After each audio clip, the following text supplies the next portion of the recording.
You mentioned the fielding, and I looked at it at the beginning of this year, and I sat there and said, okay, look, Harper's been, obviously learned the new position, but he's been okay at first base. Gold Glove finalist last year, but I don't necessarily know if that was deserved. Stott is an excellent second baseman. Turner had a remarkable turnaround last year. He went from being terrible to being good last year, right? If you look at his numbers, his defensive numbers were all really good. You talked about Bohm improving at third base to become at least a serviceable third baseman. And you look across the outfield, Garcia's Gold Glove winner in right field. Crawford is still kind of learning center, but he's not bad in center field. And Marsh is better in the corner. So you look at it and say, okay, and then you got Real Muto behind the plate, is whatever. And you go, all right, this is a far better defensive team than the Phillies have had in the last few years. All right, it was a fair assessment to say. And then this season has happened, and they have made more boneheaded defensive plays. I've seen regression in a couple spots, including Trey Turner, going back to where he was before. He still made some really nice plays, but he's had a couple of errors. You're like, what are you doing, Trey? And my God, I don't know how they can keep putting Otto Kemp in left field. Yeah. I just don't know how you do it. Like, they gave up on Edmundo Sosa after one game or two games last year, and Sosa looked better than what Otto Kemp has looked like this year. I just don't understand how it continues to happen. Yeah, I mean, there's a couple of things at play when it comes to evaluating fielding. And like the number one way that people always say is you have to evaluate it on a 3-year rolling basis, because 1 year of fielding metrics is not enough to tell you how good of a fielder someone is. And that's generally anti what analytics are, because that's like the back of the baseball card argument. Like, this guy is who he is. He's going to come back to be who he always has been. But fielding specifically, it's a little bit more true. And analytically speaking, that it actually holds weight. So with the Trey Turner thing to start off with, yeah, he had a great year last year, but we know what he is as defensively, and he's starting to show that. Bryce Harper simply doesn't know how to play first. He's an athlete. He can make some plays that most first basemen won't play. But he just doesn't. I don't know who's teaching him, because he doesn't know what his feet are backwards sometimes. He is preparing for a scoop that doesn't need to happen because the ball's not going to hit the dirt sometimes. It's weird, but like, he's an athlete, so he gets to so many more balls than most first basemen would. So that's why he gets that nod as a Gold Glover at first base, because it's cool watching not a fat guy play first base. Like, that's really what Bryce Harper is there. And then for everybody else, like, Otto Kemp has been, he's not an outfielder. He never was an outfielder. And I feel bad for him being pushed out there. So I don't want to blame Otto Kemp for not knowing how to play the outfield.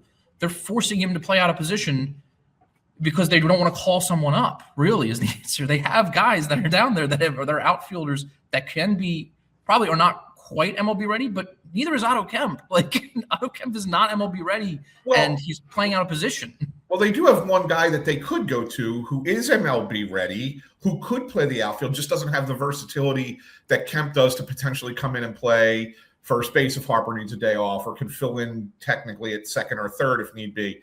And that's Brian De La Cruz, who could certainly play left field as the right-handed platoon for Brandon Marsh. And I gotta wonder, he's got one of those contracts where he's got a later opt-out. I believe it's end of June or beginning of July. I forget which it is. And there's a guy that you sit there and go, well, why not go there? Like, you can option Otto Kemp back down to the minors and not lose him. He can still be part of your organization. Get him right. Let him play in the minors a lot in the outfield and get used to it, right? And you could bring up a guy who's got major league credentials as an outfielder who won't hurt you defensively. Like, that to me is what makes the most sense. And as David points out, the other thing that we're not talking about is they've got this kid Felix Reyes playing left field in Lehigh Valley, he won the batting title at Reading. I talked to him during spring training. He was ripping it up in spring training. Boy, does the ball come off his bat hard. He's got a heck of it. I'm not sure he ever becomes a left fielder. He doesn't look athletic enough to play the position. He's ultimately a DH in my mind, but man, he can hit the ball. Yeah, Felix Reyes is if he plays the field, he's a bad defensive third baseman, really, is like what his chart says right now.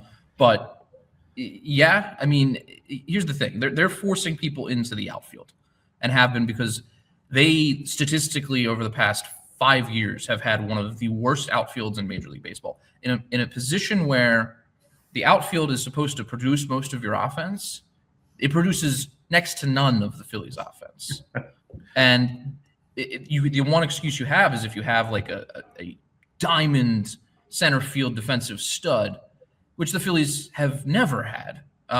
So like they're desperate here, and they're looking at the wrong avenues to trying to fix this problem. They're just saying, well, you go to the outfield. Well, you go to the outfield. Let's try another guy on the outfield because we paid everybody on the infield, or we're just still trotting Bowman Stott out there. That there's not going to be room for you right now. So they're trying to. They're telling these kids in the minors, you have to play the outfield to get a shot to make it to the big. So of course they're going to do it.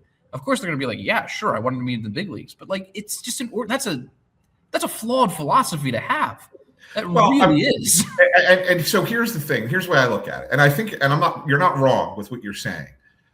I was at least willing to give them a little bit of grace for a little while because the initial plan was to have the outfield be the producers. Remember, Harper was a right fielder, and they signed Schwarber and Castellanos to platoon between DH and left field. That was the plan initially, right? So the production was supposed to come from those guys. That was going to be your outfield. That was going to be your outfield offense. Well, then Schwarber has to become a DH. Castellanos never lives up to the contract. Harper has the injury. They have to move him to the infield. So that changes the dynamic of everything. Rhys Hoskins getting hurt. Obviously, that helped what was part of the conversation too. So they go through a period where you're like, okay, a season or two, you could kind of understand why they're piecemealing it. But that was all 2022 when that all happened, right? It's been 4 years. So by now, you should have been able to figure out a solution, and they haven't. And that's where you sit there and say, okay, that's an organizational miss.